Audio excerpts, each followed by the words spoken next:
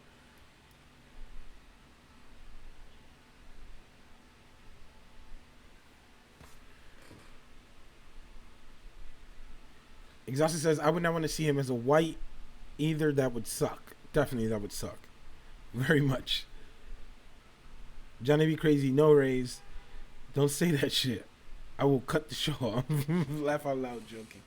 I mean, it's definitely something that will happen.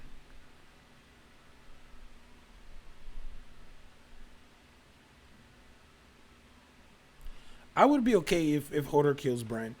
I would be okay with that. Like, you set me up, and then he just gets his revenge. Game of Thrones Season 8. Hodor strikes back.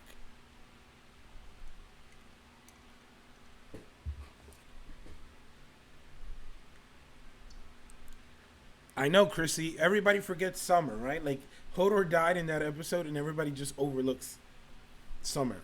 But this scene right here happening behind me, I want to bring this up. Stannis. Stannis is definitely a sad character, right? Because when you look at Stannis, he's honorable. Yes, he has his whole like mission that he's all about his duty and shit.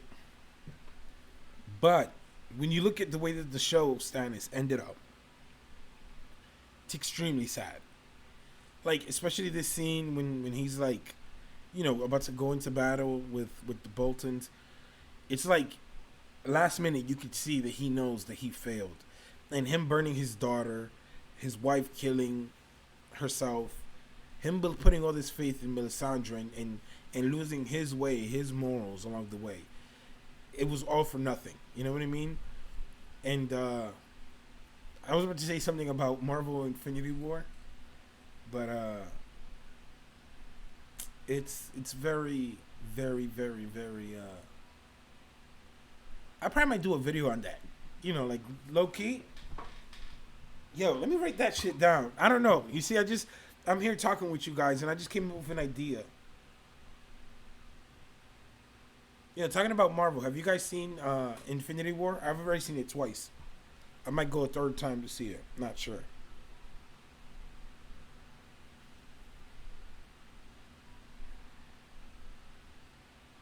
All right, let me see. Let me write this note down. You know what I'm saying? I don't want to say it out loud because it's a video idea. You know what I mean? No, but in all seriousness, Stannis, like, he gave everything away because he believed that he was like this, like that was the way to go, and he was like entitled, like this was his duty, this was his right. And look, it ended up biting him in the ass. It was so fucking messed up how Stannis ended up, in my opinion.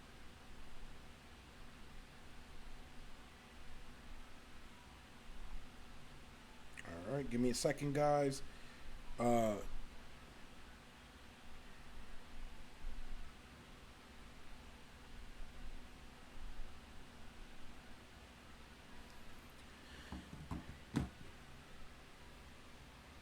right. Let me see. Let me catch up with you guys. Storm's End says Stannis was George R. Martin's portrayal of a good man doing bad things for good reasons. He finally went too far for himself. Yo, but like, look at this scene right here when he has his daughter like tied up, bro. Like, to me, that's insane. Like, you know what I mean? I remember watching that scene and I was like, yo, what the hell is happening? Like, yo, this, like, he isn't gonna go through with it. Like, he isn't gonna go through with it. And yo, he went through with it. He definitely went through with it. Yo, this. Alright, let's see. Bianca says, I hate Stannis for, he let Shireen die. No, he burned Shireen, which is different. He didn't let her die. He burned her alive.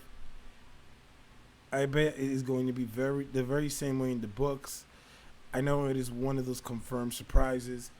I mean, he lost his way. You know what I mean? Like, because I don't think that he's bad. You know what I mean? Like we saw with Gendry, he felt that Davos even told him. You know what I mean? Like the reason you're here to talk to me about it is because you know that it's wrong. So along the way, he just went so far and so deep in that he's like, you know what? There's no going back, and he killed his own daughter, which is extremely depressing.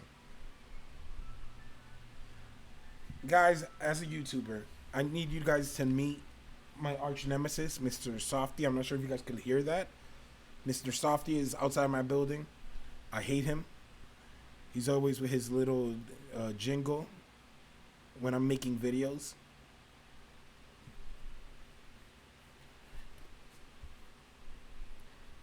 Hey, Gloria Brown. Shout out to Gloria. Hey, AU. Shout out to AU. Shout out to Game of Theories with Marie. All right, so these are my 3 scenes, people, that I find extremely sad. Like, I find them sad. I kind of modified the last one that I'm going to show you guys, but I find this scene extremely sad. Like, it bums me out every time that I see it. Like, legit. And I don't like throw this around, like, you know, easily, but it really always, like, damn, like, it makes me emotional when I see this one scene. So this one scene that I'm talking about, of course, is this one. I'm not even going to say it. I'm going to let you guys watch it. And then when you guys watch it, you guys tell me as you guys see it, what you feel. I'll be reading it as it plays. And because I'm telling you, it just bums me out. It really does bum me out. All right, so let me play. Whose sword is that? It belongs to Arya Stark. Arya Stark's sword, Arya Stark's clothes, Arya Stark's stolen silver. A man wonders, how is it that no one came to be surrounded by Arya Stark's things?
All right, so I see that a lot of people in the chat are like, oh, wait, like what? Like that scene? And I'm going to tell you why I find it extremely depressing. Because contrary to popular belief, I am a big Arya fan, right? And when you see this scene, yeah, at face value, it just looks like a scene where she's making a decision or she's shedding herself of her persona or who she is. But then when you look at it, and it kind of reminds me, like in retrospect, of all the crazy shit that she's gone through, right? And then like when she goes through all these items, yeah, the coin from the faceless men, yeah, she throws that in. Her money that she stole, all right, cool. Her clothing, cool. But then she gets to this one sword, this one thing that she that she, you know, just can't let go of. You know what I mean? To me, that's so packed with emotion right there that I just love it. Like, you know what I mean?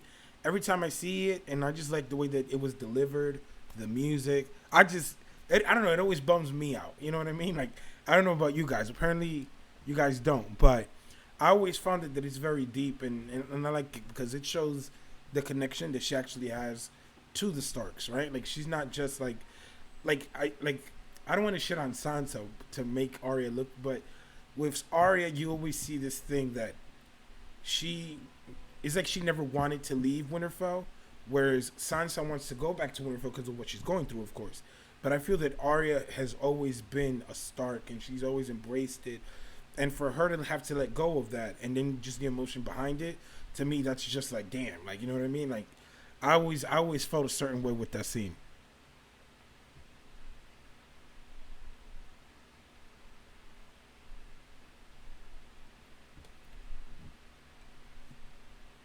Yeah, what you call it? Game of Theories with Marie says one of the saddest parts was Arya looking at the twins and being so close to her mother and brother only to lose them. That is extremely sad. Extremely. But I didn't put the red wedding today because I just didn't know how to cut it. Like, I was looking through the episode, right? And I just didn't figure out how to cut it and how to, like, and plus I couldn't find it like high enough res in time. Because I'm trying to get everything in high resolution, like for whatever I have coming up. I don't want to talk about it too much, but I have some stuff coming up that I want everything 1A, like top grade, top notch. So I didn't put the red wedding, anything with the red wedding in here, just so you guys know. You know what I mean?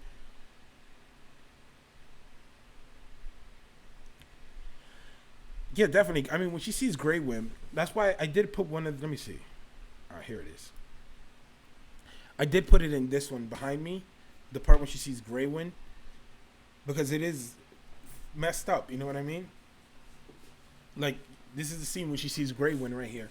And it's one of those things that it's like, Game of Thrones has a lot of really depressing shit. Like, sorry, excuse my language. It has a lot of depressing stuff, man. Like, when you go back and you look at it, like, you could set one topic for a video, and you will find a million different ones, right? I just didn't want to go for the generic, red wedding, hold the door. Yeah, they're depressing and stuff like that, but I wanted to go like a little bit deeper for certain interactions with characters and stuff. So that's what I'm going for with the last two.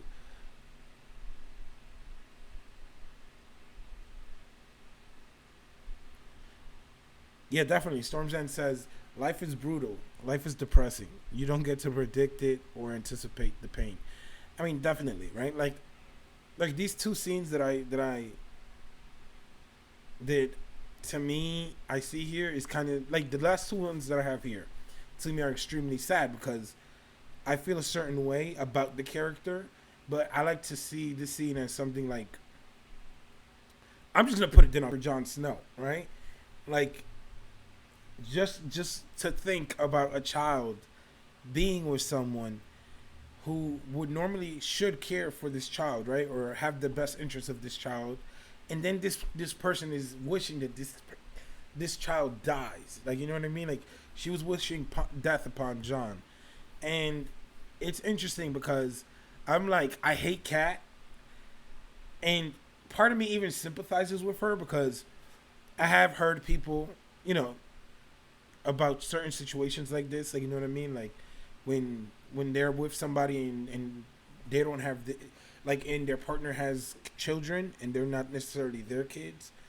I've heard of situations like this. Of course I'm not, because I don't have any kids, but it's very interesting to see how she knows that she messed up, she knows that she did wrong, she never corrected it, and it's interesting too the difference from the book and the show, right? Like, I don't know. I feel personally about this scene, it kind of bums me out every time I hear it because I'm like, damn, Jon Snow really didn't have anybody. Like, he only had his dad, and his dad wasn't even Ned. And even Ned at times was kind of like iffy. So to me, it's just kind of like, damn. Like, I don't know. It makes me feel a certain way when I see it. Like, you know what I mean? I feel sympathy for her to an extent just because Ned never told her the truth. And I have seen people be very spiteful in the same situation. I don't know if they would wish the kid dead, but it is a living reminder that your partner cheated on you. So I could see that.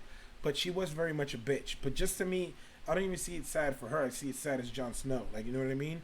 And then, like, I left a little bit of the transition to the next scene when Jon is beyond the wall, because she's saying all of this. Like, this is why Jon Snow is beyond the wall, freezing his ass off and going through hell because Catelyn didn't want him at Winterfell. You know what I mean? So it is interesting. It is its own thing. I don't know.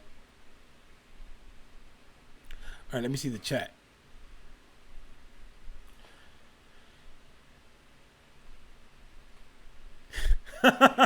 Johnny B. Crazy said that she lived longer than most in that world. Yes, she did. But I don't know. I feel sympathy. Damn, look. Man. Look at Greywind. Nah, but what you call it? I feel for her, man. I mean, I feel for Jon and her in that scene. You know what I mean? Again, I do feel that sometimes we do close ourselves when we bubble up into one perspective. And when you look at things from her perspective, she did have reason to be upset because she thinks that her husband cheated on her. And this is like the living embodiment, like a living reminder of, like, look, infidelity. Like, you know what I mean? So it is a thing. You know what I mean?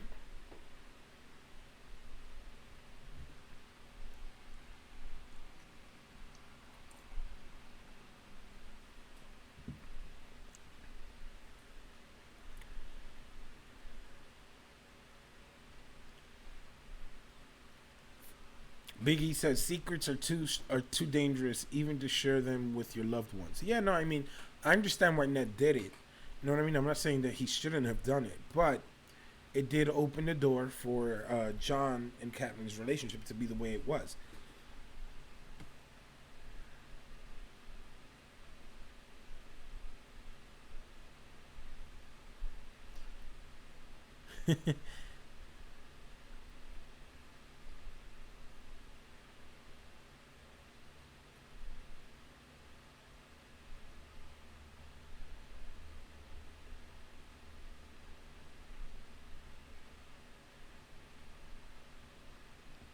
Stormton says, this is funny. He says, she was the stark equivalent of Cersei. Check out the conversation with Ned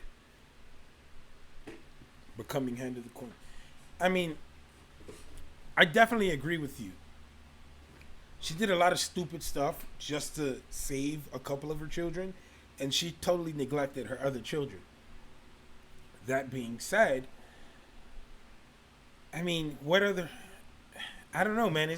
I'm not a parent, but yo, my mom still treats me like a little kid at times. Like, sometimes she, like, you know what I mean? My grandmother, my pops, like, sometimes they look at you and they talk to you like you're a little kid.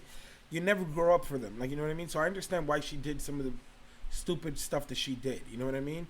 Don't get me wrong. But again, she is a very flawed person. I think a lot of characters are. I can't believe I'm defending Cat because I hate Catelyn, but I think people should be a little bit more open to it. You know what I mean? I think it should be a little bit more open than it actually is. I'm surprised how much hate Catelyn has. I feel out of touch because I thought that she was a little bit more loved than this.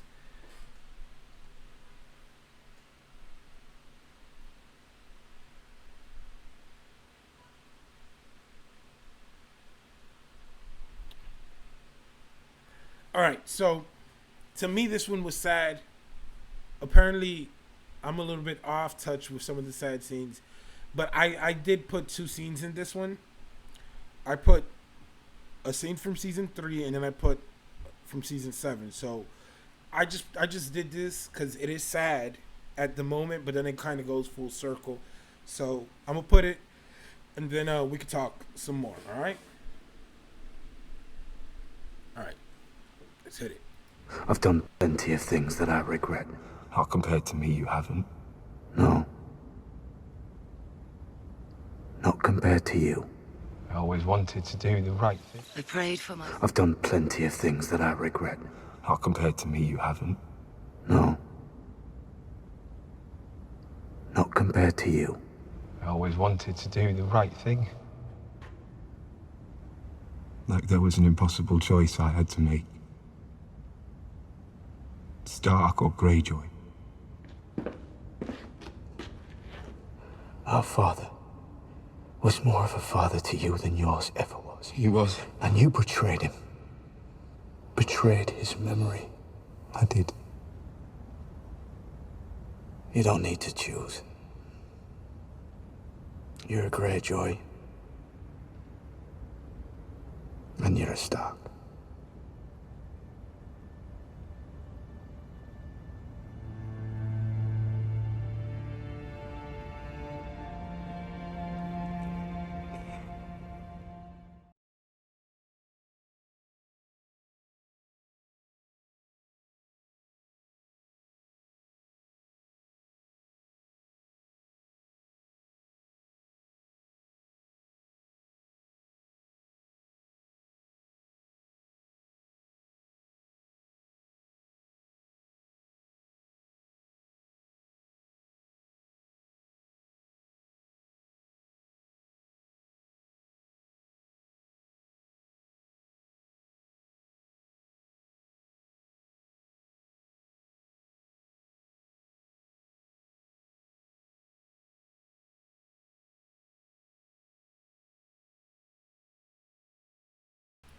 All right, there we go.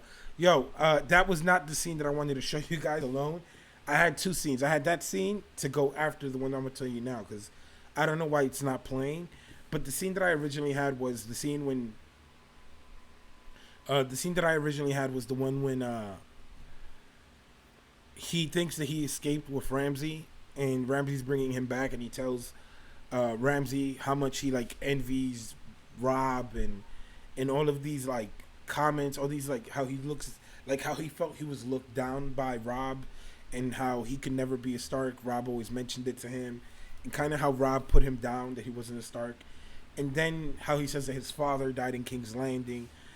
I'm not doing it justice. To me, that scene is probably one of the most heartbreaking scenes in all of Game of Thrones, to me, in my opinion. It's very sad because you see this kid who never fit in, just kind of like Jon, but he just does stupid shit when he doesn't fit in.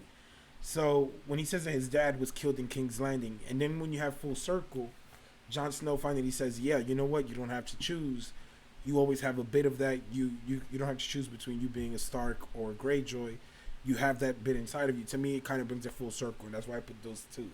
But that one scene with Theon saying that his dad died in King's Landing, to me, that was extremely sad. But let me know what you guys think in the chat, because I don't know where the hell that clip went. Like, I'm pissed off. You know, like when you editing something and then, like, you last, like, a good amount of time editing something, and then it isn't what you thought it was? Yeah, that's what happened with me.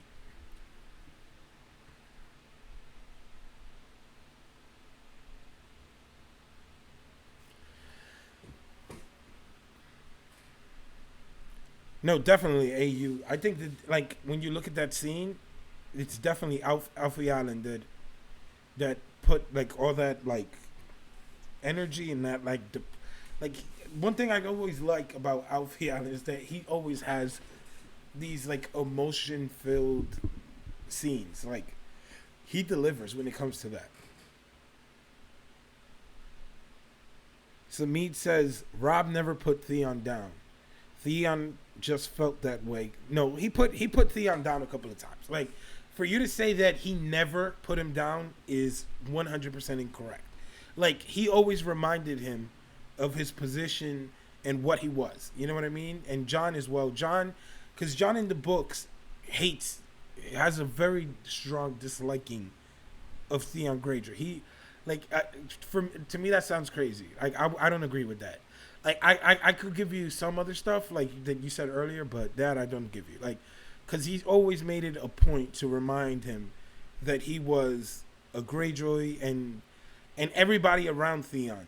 Look, even Tyrion was like everybody made it a point to show Theon that he was not a Stark, and that he was a Greyjoy, and that he was basically a captive of war. Like, you know what I mean? He was a prisoner of war. So, I don't know.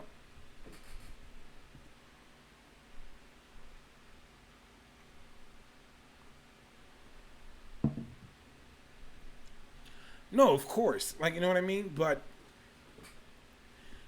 like, Samit says again, Rob didn't put him down due to his position solely. It was when Theon did something stupid. True, but then again, I just feel that the way that he did it always was very, what's the word? I like, to me, when I look at it, the way that he put down Theon was like know your place. Like, you know what I mean? And believe it or not, when you grow up with someone and you feel that you're their equal, and then that one person gets some power over you, you might feel a certain way. You know what I mean? Like, so I understand it, but again, that scene to me was extremely sad because he goes from one moment saying how Rob put him down, and again, I'm not saying that he necessarily put him down, but Theon felt that way. You know what I mean? There's one thing that you aren't being put down, but there's one thing if you do feel that you are being put down. You know what I mean? And he felt that way. So since he feels that he's being put down, he does things accordingly to how he feels. You know what I mean? So I don't know. Because, like, in my opinion, like let's say, for example, Jon Snow, Rob, and Theon, they're all brothers. Ned tried to treat them and teach them all the same, right? And then the middle brother starts shitting on the older brother. You know what I mean? And then when the older one, who's lived a little bit more and has some experience, or he feels that he could give you knowledge or he could help you out, when the younger one, Rob in this case, doesn't feel that, like, you know what I mean? Like, he doesn't respect Theon in that way. Theon has reason to feel a certain way, but I don't think that it was to betray the Starks. You know what I mean? I don't think it should have been that much. He didn't have a strong case for doing that, but I mean, it is what it is. But it was extremely sad because, like, you would have thought that it would have gone downhill. That was rock bottom for him, and then we know that he goes way more rock bottom. Like, it goes downhill from there for me. Like, you know what I mean? He loses his penis. He gets tortured by Ramsay. He turns into Reek. He goes through hell, and now he's on this redeeming arc. That's why I put Jon at the end of it.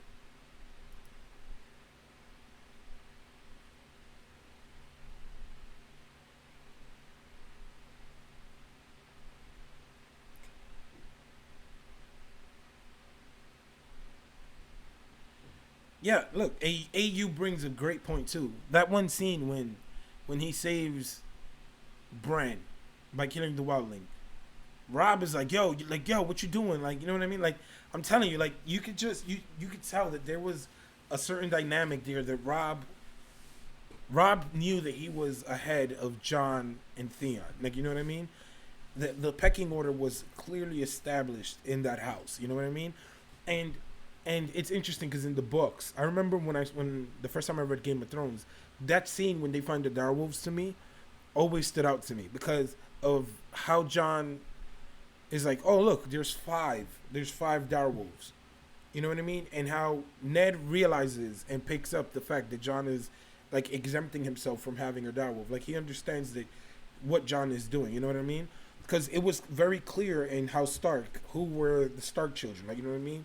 Who were the pecking order to me was very clear. So that's why Theon and Jon to me overall are very sad characters.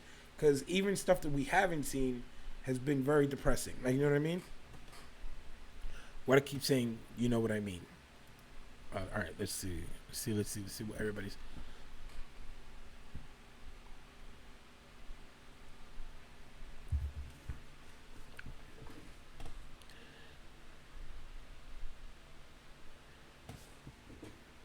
It's funny, I have my green screen like a little. There we go.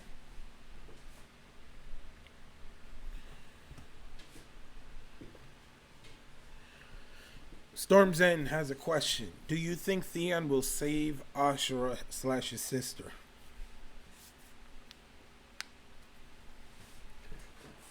I can see it. Like, I haven't really been up to date with any of the filming news, but I feel that they could save a lot of money probably by just killing her off. But based off of Theon Greyjoy, the character, I think that he should save his sister. Because it's crazy when you really look at it. Theon Greyjoy is always being thrown through the dirt. Like, yo, like, he's the worst, he's the worst. But a lot of characters have done a lot of shitty stuff that Theon has done nothing compared to them, right? Yet people still forgive them, and people, like, you know what I mean? So to me, if Theon doesn't, like last season in the TV show, when he doesn't save his sister, that was back, like, right? Like, till that point, if he never did anything cool again, to me, he was redeemed. He had suffered. He paid the price, right? But after not saving his sister, now he needs to redeem himself for not saving his sister. So, by that happening, now he has to save his sister. Like, the only way to redeem yourself after something like that is to correct that. Like, you know what I mean? So I do think that he will save her. I don't know necessarily if it's going to be like in his first try. What I think might end up happening is he's going to go searching for for Euron. He's not going to have success the first time. He's going to fail because he's on like one boat with like, what, 30 men or something? I doubt that he's going to have success the first time around. Then I think that maybe down the line when everything is resolved in the north, I could definitely see something happening where maybe Jon helps them down the line, or maybe all their goals are aligned. Like, you know what I mean? What they need to do is aligned, and, you know, everything works out perfectly for Theon. But I don't think that he's necessarily going to be able to do anything right now. But I do think he saves her. Game of Theories with Marie says, Bloodraven chose Jon as the first to hear him and not Bran in the books. I mean, did he? I mean, off the top of my head, I don't remember when. Because to me, let me see, the first time Bloodraven has any contact with Bran is with the dream, right? Off the top of my head right now. Yeah, so when are you saying, Marie? Let me know.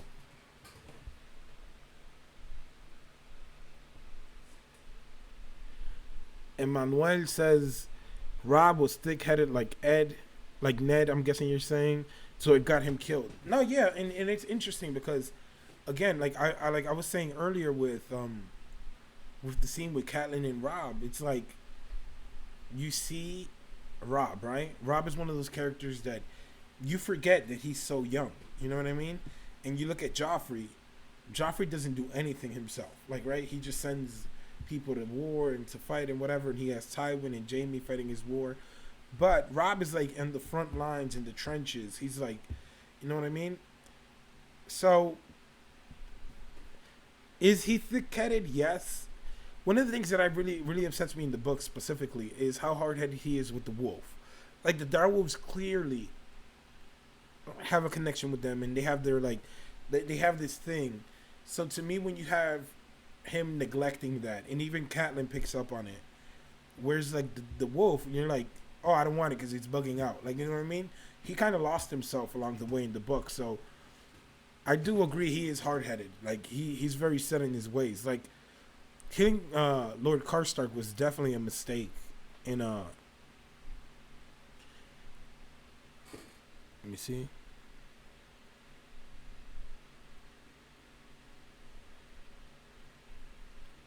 No, definitely. I definitely think that Theon and Jon are outsiders, and they are very similar. You know what I mean? They're kind of like fish out of water. It's funny because that one scene when Jaime says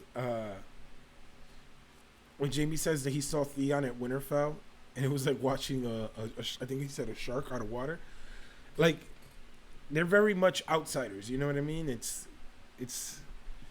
you would think that they would get along, but again, I like to look at Jon, Rob, and Theon as like three brothers, right? Theon is the eldest, Rob is the middle child, and Jon is the youngest, right? No, wait. Yeah. So when you look at everything,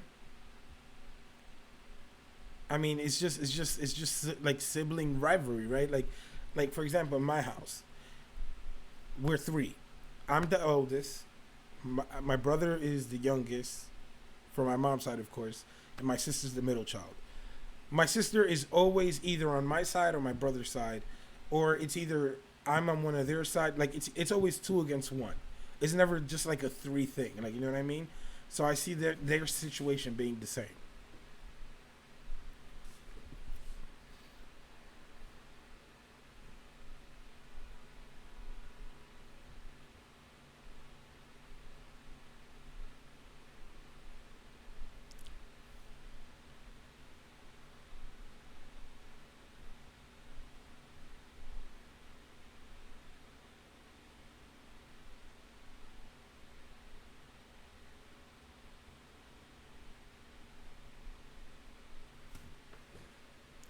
Storm's End says Euron's casting was not good.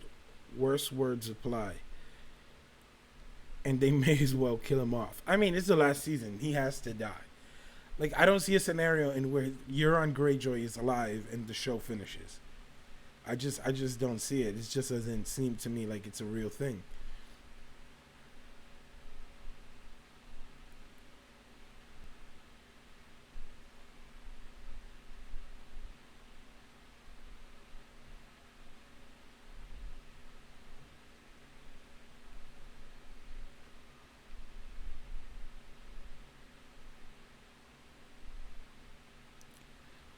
Jennifer Aguilar says, but guys, that was PTSD. He wasn't being a coward or selfish. I mean, yo, as soon as he went like, he started like twitching, I was like, oh boy, he's in. Oh man. Yo que me perdone. Theon, man, he's never going to be the same.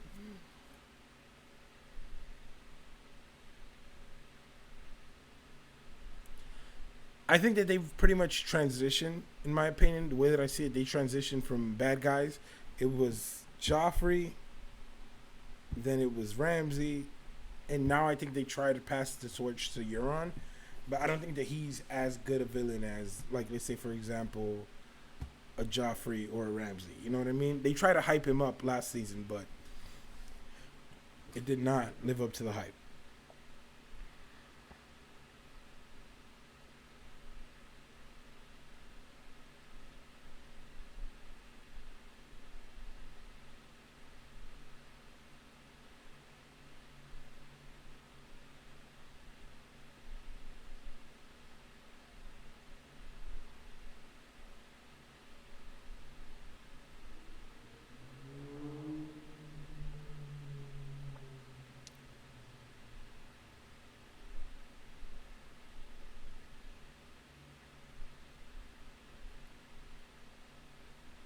Game of Theories with Marie says, John stops and hears something, but Ghost is mute.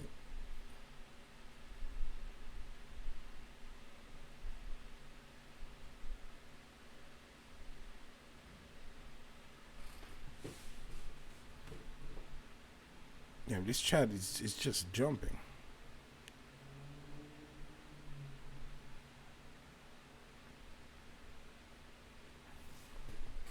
Alright, let's see.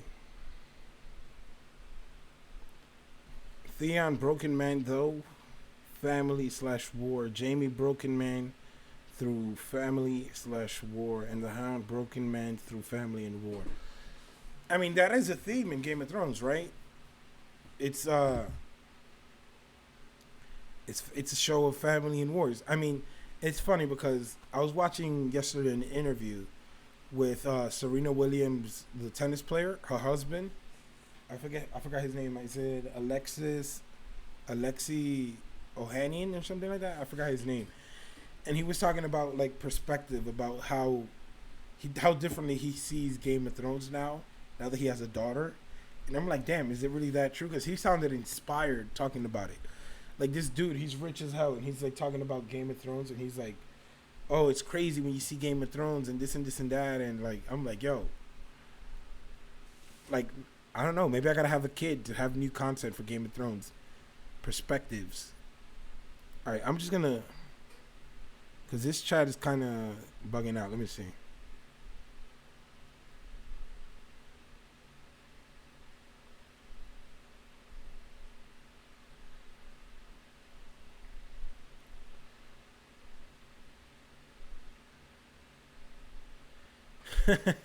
Clint Williams says, the way he jumps from the boat had me rolling. It looks like He has never been in the water before. Yo, it was funny. Last year I was working on something.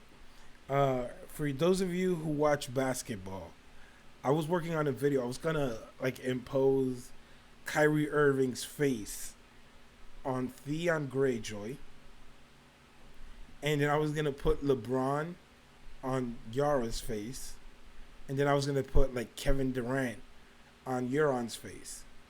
So what I was gonna do was like Kyrie is jumping ship because we know Kyrie Irving left the Cavs.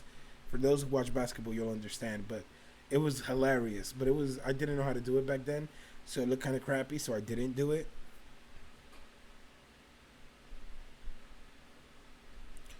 What?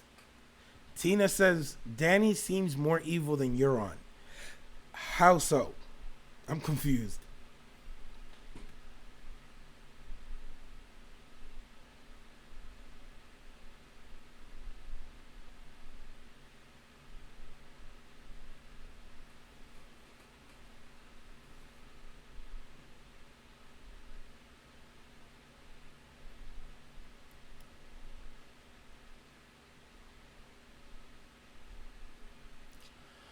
Yo, what you call it? It's crazy. Since you guys don't have like any questions I see or anything, you guys are just talking. Let me talk about this. I applied for New York City Comic-Con tickets, press pass. So let's see if I get accepted. I forgot your name. You watch my videos, you're a subscriber. Thank you for the link on Twitter.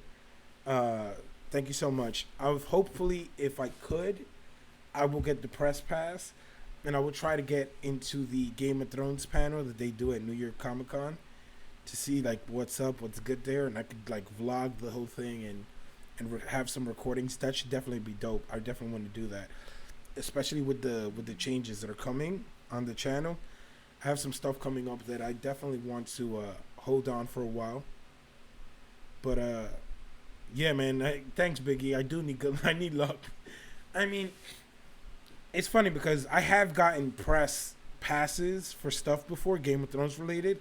I just never saw them through. I just like canceled or whatever. I was like, no, it's okay, thank you. There was a play here in New York. It was like a unauthorized Game of Thrones musical, and they gave me like 3 tickets. I just never went to pick them up. I just never went. But I was gonna do a review but that was like during my time off. And I just never came around to doing it. So, you know what I mean? But, again, I really would like to go to New York Comic Con. I applied for the press pass, and I'm going to see if I get it. If I don't, I probably just have to buy my tickets. But hopefully it all works out. If I could get into that, like, New York Comic Con and record that, and record the Game of Thrones panel, maybe see if like they give interviews or something like that, which I doubt. But I don't know. You know what I mean? First you got to get one foot into the door, and then we can see whatever happens.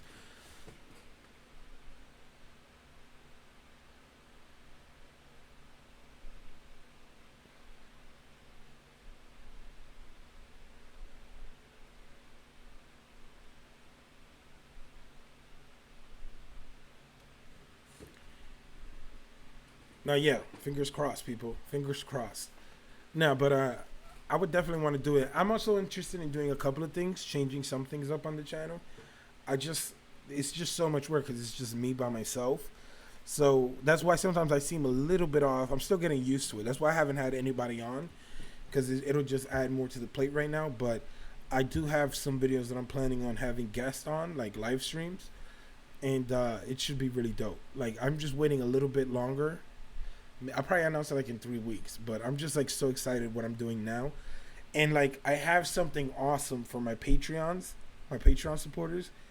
I have something really dope coming, and I don't know, I probably might pull the trigger this week. I should probably wait on it, but I have something coming that I'm really excited about, and it's really, really dope. Like, really, really dope. I just have to see. I'm just going to give it like another week or 2, but it's something really, really dope. Like, really, really, really dope.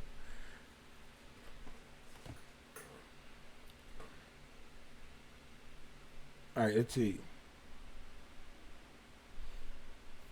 John Haymaker says, "What do you think is the dumbest Game of Thrones theory?"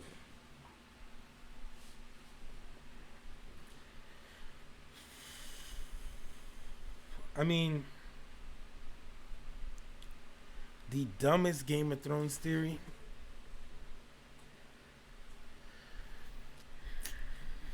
I mean, off the top of my head, the first one that comes to mind is the merman theory, because I know 100% it's not real. Like, if that shit happens to be real, I don't know. I don't know. I don't know, man. Like, I can't live in a world where that theory turns up to be true. But it is a fun theory. I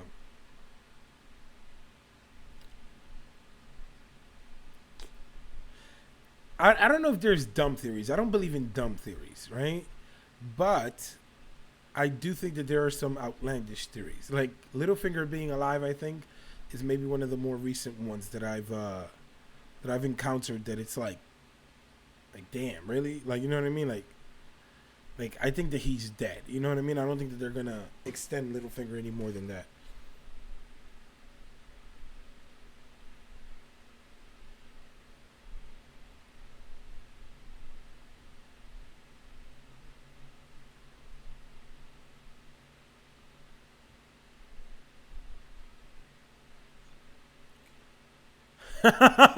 Wait, what? That's a theory?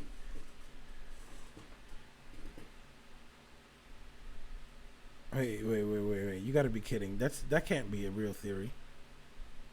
Where was that? I don't know who was it that damn, this chat be bugging. Someone said that there's a theory about Rhaegar being ghost. Damn. Alright. Connie Super said the theory where Rhaegar is ghost. That's my answer then. I just don't see how the hell. Storm's End Q&A.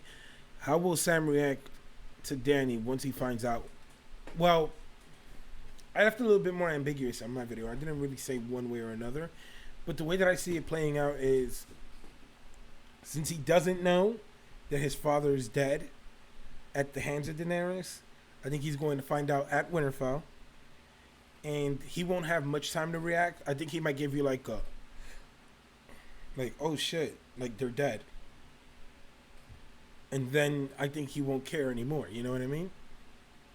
Because I think that they set it up last season with Dickon being nice, so that, you know, we're like, oh, Sam might like him. But if you guys remember in season 6, the Dickon that was with Sam was a douchebag. Like, he wasn't that nice. Like, you know what I mean? So I don't think that Sam will be too torn up about it.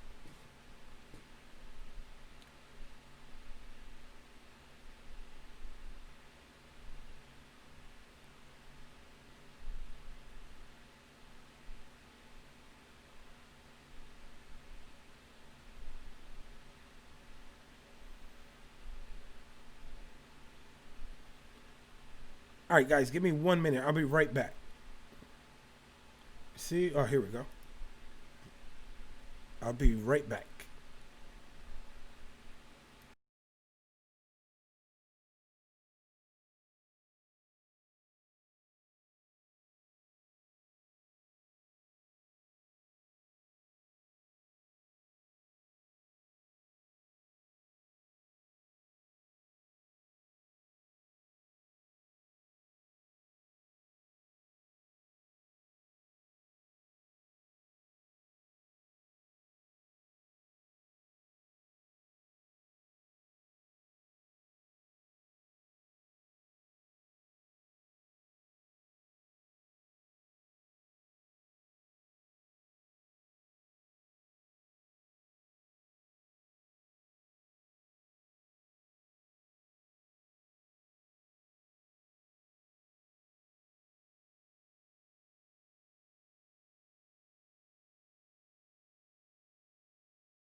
All right, so I'm back. So I'll be here a few more minutes, guys.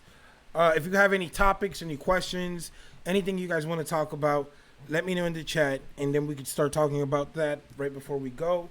I do have a video coming out. Let me see. Let me see. Probably by Tuesday it should be out. It's not the most theory or prediction, but it is something that I've always found interesting, and I wanted to make a video about it. That's the way I'm approaching things, guys. Sometimes it might not be something that sounds as sexy, but I think it gives us a good conversation and something to talk about during the long night. So I have that video coming out soon for you guys. Let's see.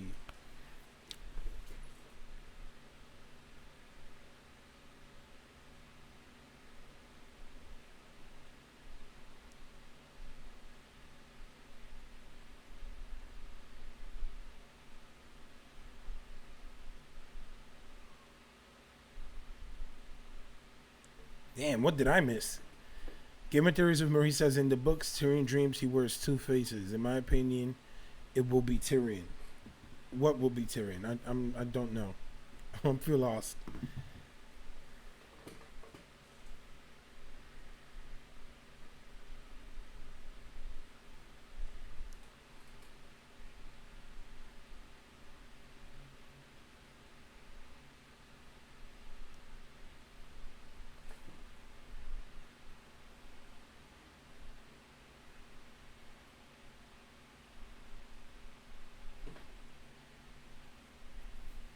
So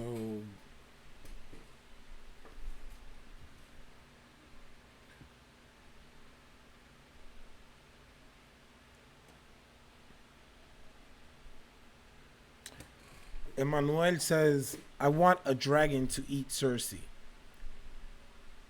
That would be dope. I would enjoy that. You know what I mean? I could definitely see it coming full circle. Cersei being a snack for a Drogon or something.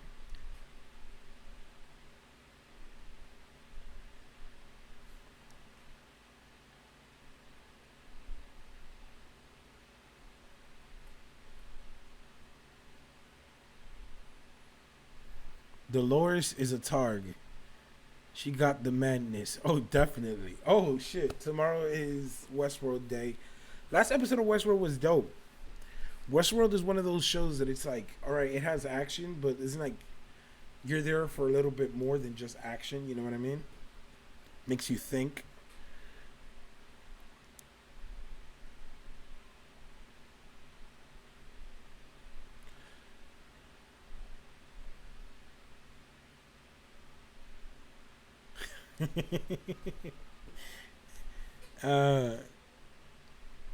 Chrissy of Oldstone says, Johnny B, have you ever questioned the nature of your reality? Have you? Have you, Johnny B, questioned the nature of your reality?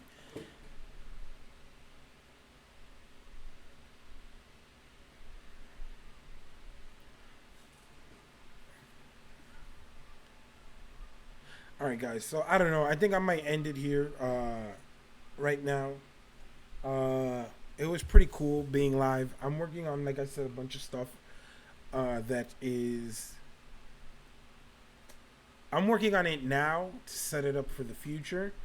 Some awesome collabs should be coming. Some fire. I will be working with even people who are not YouTubers. So I'm pretty excited about that. I'm not going to say much about it.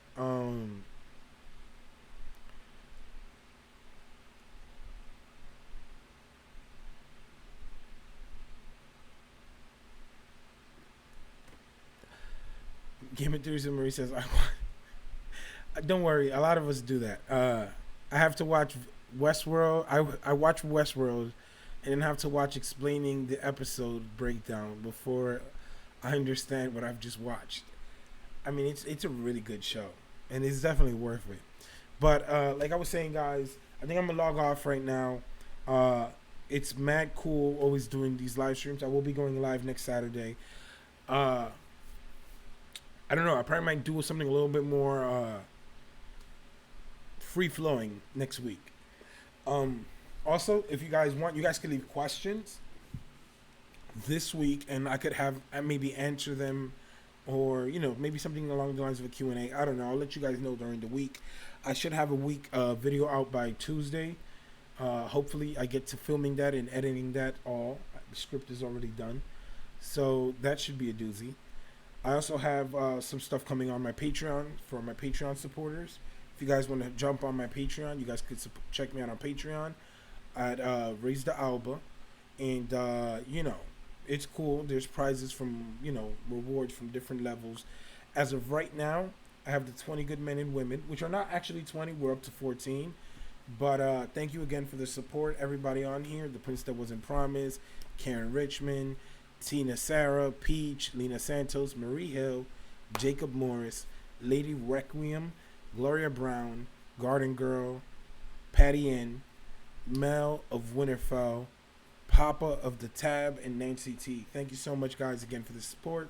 And like I said, I have some awesome shit coming out. I'm not even gonna lie. Like, I am extremely excited about some of the stuff that I have planned out, because like I am mapping things out like ahead. Like, I'm telling you, it's gonna be extreme quality, pretty cool stuff, and especially for my Patreon supporters. Thank you so much for the support.